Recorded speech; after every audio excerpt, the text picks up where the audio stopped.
Pues sí, de hecho, estoy casada y muy contenta. Tengo un esposo que me fascina. Es perfecto para mí. Nos conocimos en el Internet. Pues sí, con esos servicios tienes que pensar en qué tipo de persona buscas.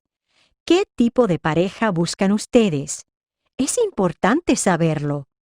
¿Buscan una persona que tenga mucha energía y que sea divertida y activa? ¿O buscan una persona que sea más tranquila, que prefiera descansar y relajar en su tiempo libre? ¿Es importante la apariencia física? ¿Quieren estar con una persona que sea muy atractiva y en buena forma? ¿O es más importante que sea inteligente o cómica u honrada? ¿Y tú? ¿Buscas a alguien que te haga reír o a alguien que te haga pensar? So far, you have learned to use the subjunctive in subordinate noun clauses when it is triggered by expressions of influence, emotion, doubt, and denial.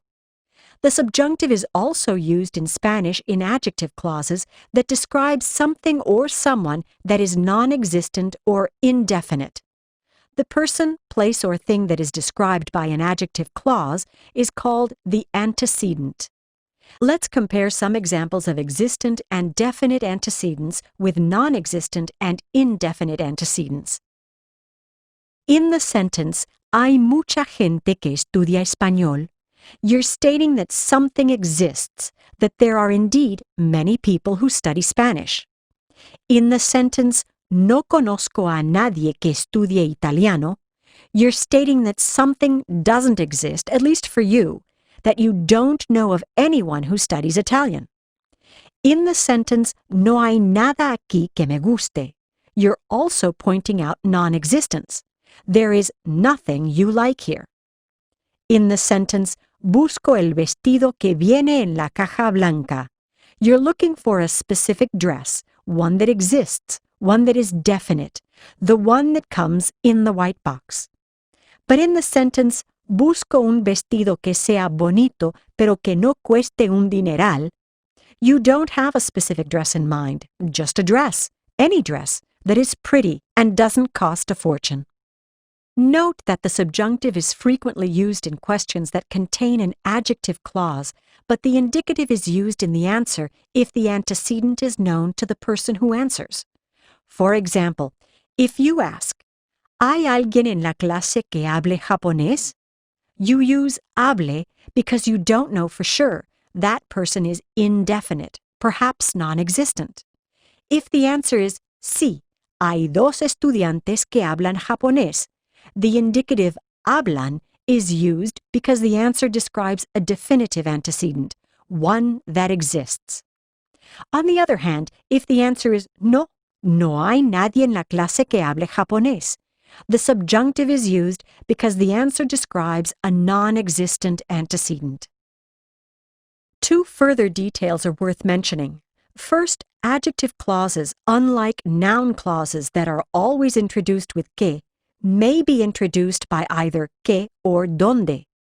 The latter is sometimes used when describing a place. For example, buscamos una tienda donde vendan vestidos de boda tradicionales. And queremos comer en un restaurante donde sirvan comida peruana. The second, the personal a, is not used with direct objects that are indefinite or non-existent, except before alguien and nadie. In the sentence, busco un empleado que sepa japonés, there is no a because there is not a definite employee. But this sentence uses a because it describes a definite existent employee. Busco al empleado que sabe hablar japonés. Note here that the indicative is used. Está bien. Vamos a practicar. Let's practice. You will see and hear a series of sentences with adjective clauses.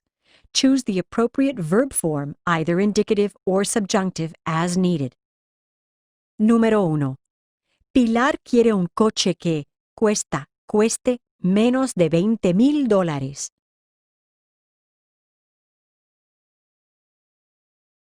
Did you say cueste? Excelente. Número 2.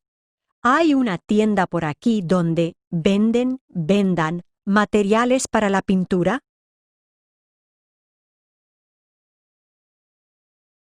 Was your answer vendan? Perfecto. Número 3. Quieren hablar con el señor que lleve la chaqueta negra.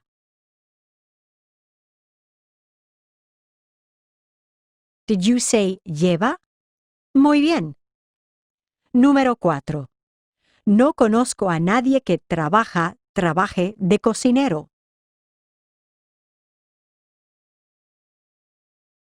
Did you say trabaje? Fantástico. Número 5. ¿Conoces a la señora que viva en esa casa?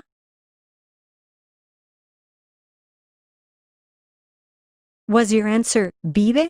Magnífico. ¿Hay alguien en tu clase con quien tengas relaciones especiales? While there are times when an adjective clause is necessary to express a particular idea, there are other times when a simple prepositional phrase will do. For example, rather than saying, I'm looking for a house that has a patio, busco una casa que tenga patio, you could say, I'm looking for a house with a patio. Busco una casa con patio. In general, the simpler prepositional phrase is preferred, especially in spoken Spanish.